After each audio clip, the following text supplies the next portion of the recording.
అందం, ఆరోగ్యం, ఆత్మవిశ్వాసం అనూస్తో సాధ్యం. ట్రాన్స్ఫర్మేషన్ సర్వీసెస్ పైన ఫ్లాట్ 50% డిస్కౌంట్. అనూస్ సిన్స్ 1982. నమస్తే రమగారు. నమస్తే జయ. మహాశివరాత్రి శుభాకాంక్షలు అండి. మహాశివరాత్రి శుభాకాంక్షలు జయ. సుమన్ టీవీ ప్రేక్షకులందరికీ మహాశివరాత్రి శుభాకాంక్షలు.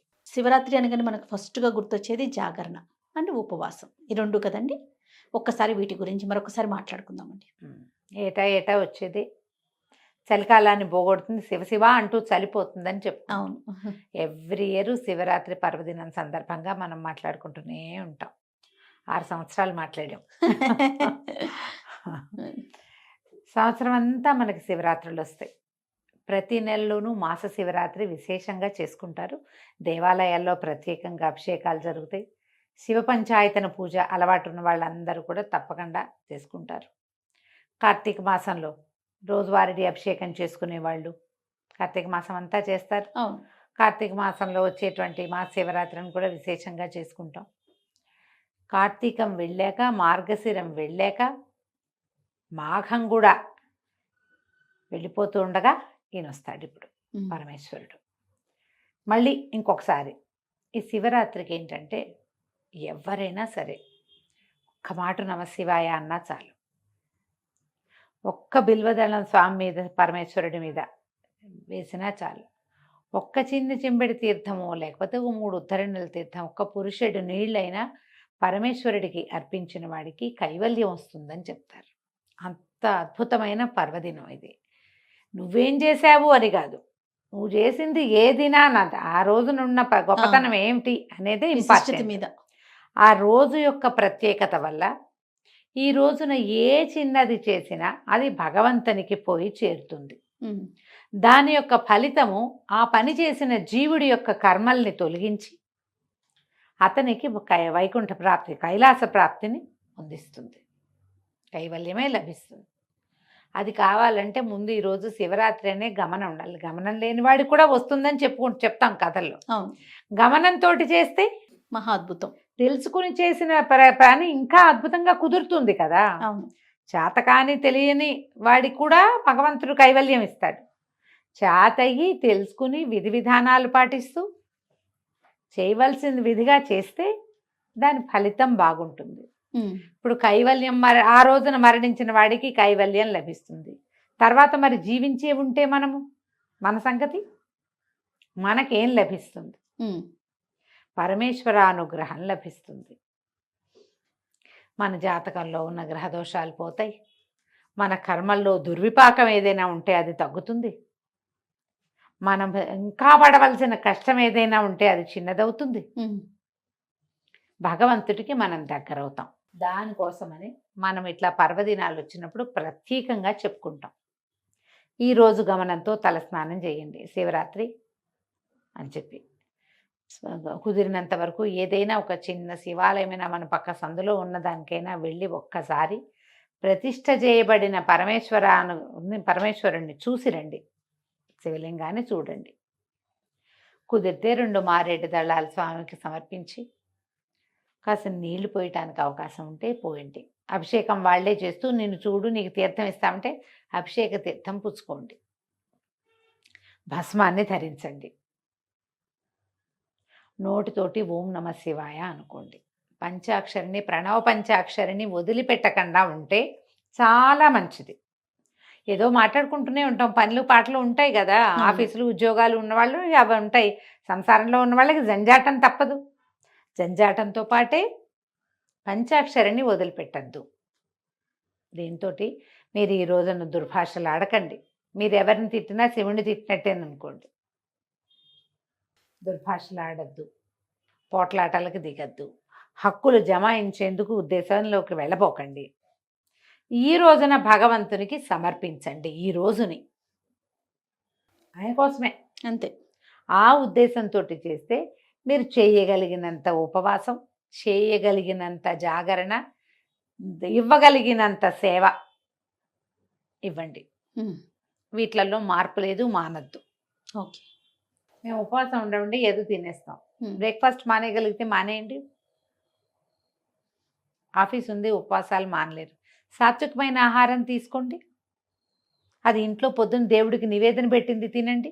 ఉపవాసమే అది.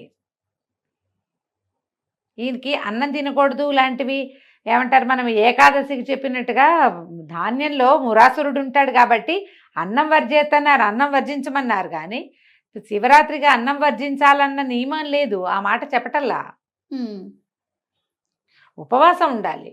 ఆ ఉపవసించేటప్పుడు అవకాశాన్ని బట్టి ఉపవసించండి. ఏదైనా పళ్ళు, ఫలాలు, పలహారము తీసుకోండి. శివనామస్మరణలో సమయం గడపండి చక్కగా. మేము మీ అవకాశాన్ని బట్టి ఇంట్లో ఏదైనా అభిషేకం చేసుకునే అవకాశం ఉంటే చక్కగా చేసుకోండి. పక్క ఇళ్లలోనో వెనకింట్లోనో మీ వాళ్ళు మేము ఏకాదశి రుద్రాభిషేకం చేసుకుంటానంటే వాళ్ళ ఇంటికి ఎవడెళ్తాడని మానేయకండి. వాడి మొహం మనకు గిట్టకపోయినా సరే పిలిచారంటే వెళ్ళాలి, తెలిసిందంటే వెళ్ళాలి, అలా పెట్టుకోండి. ఇదే మనం భగవంతుడికి ఇవ్వగలిగేదమ్మా. శ్రద్ధ, ఆస్థ ఆ రెండే ఇస్తాం, అంతకంటే ఏమో అక్కర్లా. అసలు ఆ రెండు ఇస్తే చాలు. ఎక్కడ అవకాశం ఉంటే అక్కడికి వెళ్ళండి. ఒక్కసారి వెళ్ళి అట్లా ఆ మంత్రం ఏదైనా మన చెవిని పడితే మనకు అర్థమైనా కాకపోయినా లోపల పేరుకునే మాలిన్యాలు పోతాయి.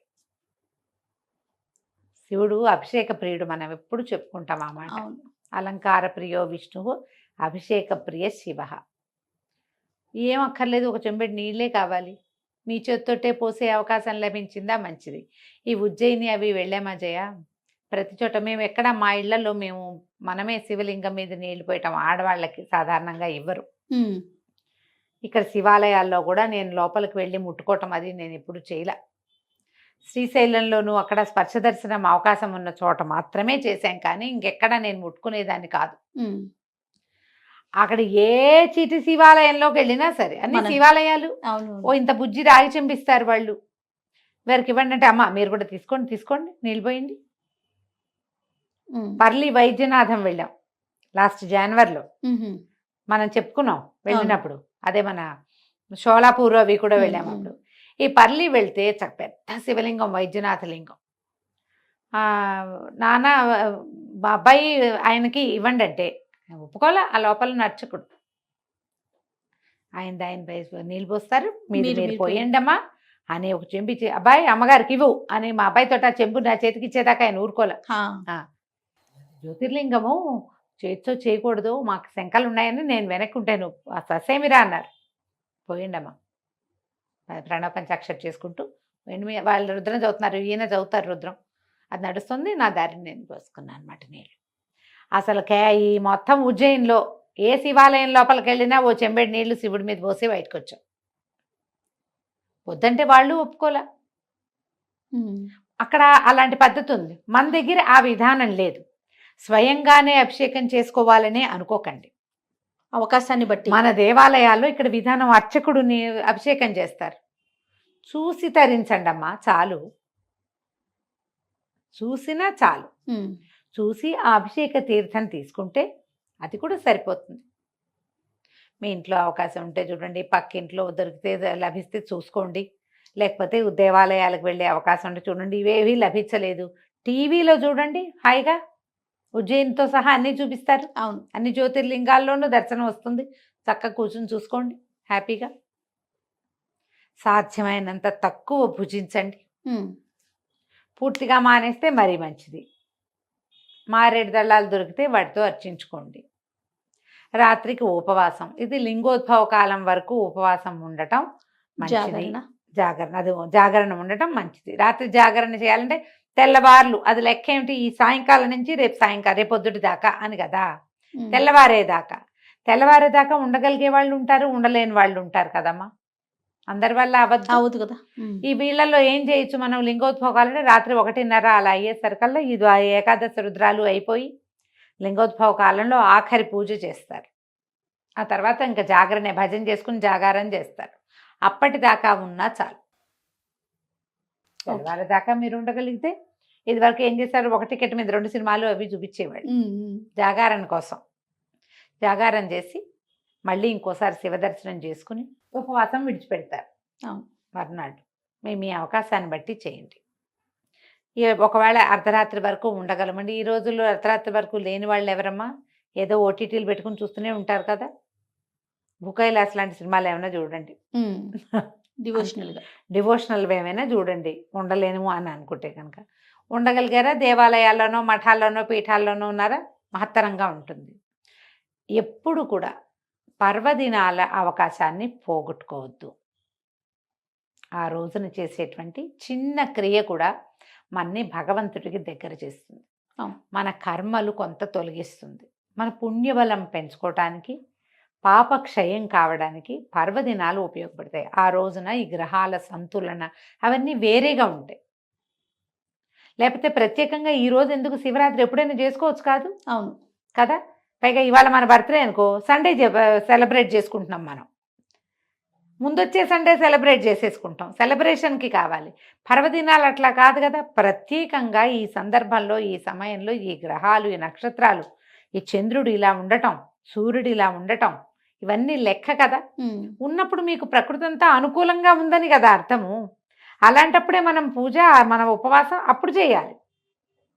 కుదిరినప్పుడు చేసుకుంటాం. బర్త్డే లాగా, మ్యారేజ్ డే లాగా అనుకోవడానికి వీలు లేదు కదా. అవును పర్వదినాలని సుసంపన్నం చేసుకోండి. తప్పకుండా. మహాశివరాత్రి పర్వదినం సంవత్సరానికి ఒక్కరోజు వస్తుంది.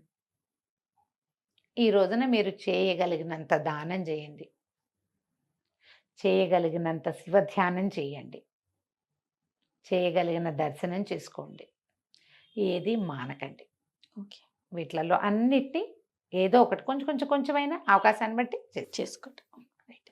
నమస్తే రమగారు. నమస్తే జయ.